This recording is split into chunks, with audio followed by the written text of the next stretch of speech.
दिल्ली की हवा एक बार फिर से प्रदूषित होते जा रही है, लगातार जहरीली हो जा रही है और लोग चिंता जाहिर कर रहे हैं इस प्रदूषित हवा को लेकर के किस तरह से प्रदूषित हवा को ठीक किया जाए ताकि लोग सांस ले सके, दिल्ली में घूम सके।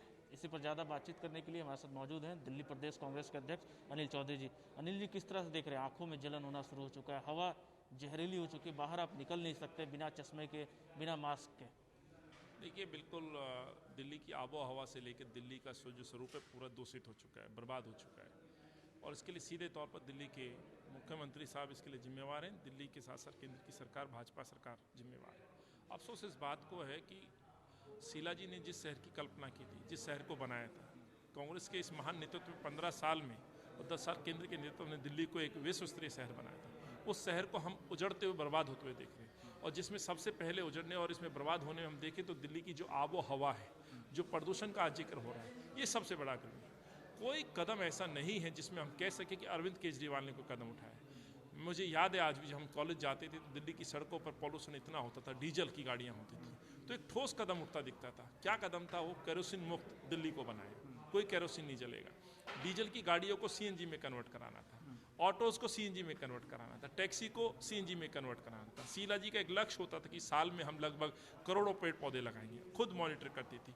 विजन होता था ट्रैफिक जाम ना हो, फ्लाईओवर्स बनाए गए, सड़कें स्मूथ बनाई गई, रेड लाइट को फ्री किया गया, टाइमर लगाए गए। ये कांग्रेस की और शीला जी की सोच होती थी। उस समय फर्क दिखता था लोगों की। ये जो हालात हैं ये 90s में हुआ करते थे। आंखों में धुआं जम जाता था। हम कॉलेज उतरते थे तो सबसे अपना चेहरा साफ करते थे, वॉशरूम में जाके चेहरा धोते थे, मुंह पे मास्क लगा हुआ है, उस समय हम रुमाल बांधा करते थे। आज वो दिन याद दिला दिया। इसके लिए सीधे तौर पर अरविंद केजरीवाल जिम्मेवार है। रातों रात आपको याद आती है, कोर्ट की फटकार पड़ती है, कोर्ट आप पे डंडे मारता है, तब आपकी नींद टूटती है। 7 साल हो गए। अरविंद एक कदम बताए कि अरविंद ने आखिर करा क्या? आपको नहीं लगता कि फ़ायदा उठाने की कोशिश की जाती है, इंतजार किया जाता है कि हवा जहरीली हो तो फिर उस पर राजनीति किया जाएगा, फ़ायदा केंद्र भी कहीं ना कहीं दखल लेता है, पर सिर्फ राजनीतिक बयानबाजी होती है? बिल्कुल, लेकिन अब राजनीति की वजह से दिल्ली के लोगों का दम मत घोटिए, बच्चों के जीवन से खिलवाड़ मत कीजिए, बुजुर्गों की आंखों से, उनकी लाइफ से खिलवाड़ नहीं होना चाहिए, मैं कहना चाहता हूँ। पर कुछ प्रश्न हैं कि दिल्ली को आखिर दे क्या रहे हैं। आज दिल्ली के अंदर आप कार्रवाई करते हैं, मकान तोड़ते हैं, लेकिन आप ये नहीं बताते कि दिल्ली की बेहतरी के लिए आप कदम क्या उठा रहे हैं। आप आए दिन प्रचार प्रसार पे करोड़ों रुपए आप होर्डिंग्स लगा देते हैं, अपना चेहरा चमकाने के लिए काम करते हैं। आखिर इन कदमों से दिल्ली को मिला क्या? मैं एक और आपके संज्ञान में लाना चाहता हूँ। शीला जी के समय में और हमारे आज के समय में क्या फ़र्क है? शीला जी के समय में बसों को, जैसे मैंने कहा, सीएनजी में कन्वर्ट करना, उस समय आप देखेंगे लो फ्लोर बसेस वगैरह की सारी स्कीम जो थी कांग्रेस की देन। अरविंद जी को 7 साल हो चुके हैं। 7 साल में सरकारी बेड़े में कितनी बसेस बढ़ी हैं, ये प्रश्न बनता है। हमारे समय में शीला जी ने कोई टैक्स नहीं लगाया था जनता पे। आज ग्रीन टैक्स के नाम पे हर कमर्शियल व्हीकल पे पैसा वसूला जाता है। उस पैसे का यूज़ कहाँ हो रहा है? क्या हमने 15 साल सरकार नहीं चलाई? क्या हमने इस दिल्ली को प्रदूषण मुक्त नहीं कराया था? क्या हमने बच्चों को सुरक्षित नहीं किया था? इन 7 वर्षों में दिल्ली की आबो हवा इतनी बिगाड़ दी गई है। आप टैक्स वसूलते हैं, काम कुछ नहीं करते हैं, सड़कें टूटी पड़ी हैं, जाम लगे पड़े हैं, और आप चलाते हैं कैंपेन सिर्फ अपना ढोंग और अपना पॉलिटिकल उद्देश्य को पूर्ति के लिए। आप एक कैंपेन चला करके, ऐड दिखा करके क्या पॉल्यूशन को रोका जा सकता है? नहीं साथियों, इस पे पूरी तरह सरकार फेल है। दूसरा बड़ा विषय है कोरोना का। फिर से एक वेव जो है कोरोना का दिल्ली में खासतौर पे बढ़ चुका है। अस्पतालों की स्थिति खराब है, बेड कई अस्पताल में नहीं है, फुल हो चुका है, और कोरोना अपने फिर से एक बार चरम पर दिल्ली में धीरे धीरे जाता हुआ नजर आ रहा है। देखिए, आपको ये अरविंद के वक्तव्य को देखना पड़ेगा, खंगालना पड़ेगा। उन्होंने सीधे तौर पर अपनी हार स्वीकार की हुई है।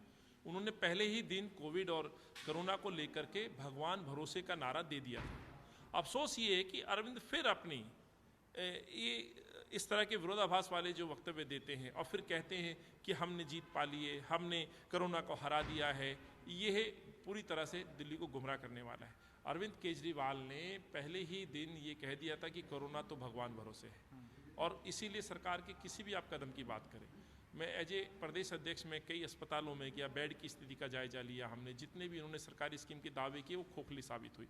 इवन इनको ये नहीं पता था कि अपने सरकारी अस्पताल बन के तैयार, उनमें हम बेड शुरू कर सकें। आज आप देखेंगे, यदि कांग्रेस पार्टी, यदि हम नहीं जाते, जो उस समय तत्कालीन शीला जी की सरकार में अस्पताल बने थे, आज उन अस्पतालों को शुरू किया गया। आप अपना ठीकरा प्राइवेट अस्पतालों पर फोड़ देते हैं। आपने क्या एफर्ट्स किए, क्या कदम उठाए? आप अपने जन्मदिन पे ऑक्सीमीटर बांटते हैं, ऑक्सीमीटर से इलाज मिलेगा क्या? ऑक्सीमीटर से किसी की जान बचेगी क्या? ऑक्सीमीटर से क्या इस संक्रमण को रोका जा सकता है क्या? तो अरविंद केजरीवाल लगातार हर मोर्चे पे फेल हैं, संक्रमण फैल रहा है, दिल्ली के अंदर नए नए रिकॉर्ड स्थापित होते जा रहे हैं। बीते हुए दिन में जिस तरह से 6000 से ज़्यादा मरीज पाए गए, 50 से ज़्यादा मौतें हुई हैं, ये दर्शाती हैं कि अरविंद केजरीवाल को दिल्ली की जनता से कोई वास्ता नहीं है। वो एक डरपोक मुख्यमंत्री की तरह कर संक्रमण के डर से 3 महीने लगभग घर में बैठे रहे, उनका मंत्रिमंडल घर में बैठा रहा। तो आखिर कंट्रोल कैसे करते? कौन जीत पाता? मजदूर परेशान था, श्रमिकों के पास खाना नहीं था। भगवान भरोसे छोड़ने का मतलब ही क्या है कि उन्होंने अपनी हार स्वीकार कर ली, और उन्होंने अपनी हार स्वीकार की और दिल्ली भुगत रही है। बहुत बहुत शुक्रिया भारत समाचार को समय देने के लिए। तो साफ तौर पर कहना है कि मुख्यमंत्री अरविंद केजरीवाल डरपोक है और उन्होंने अपनी हार स्वीकार कर ली है। कैमरामैन रोहित के साथ रवि सर्राफ, भारत समाचार, दिल्ली।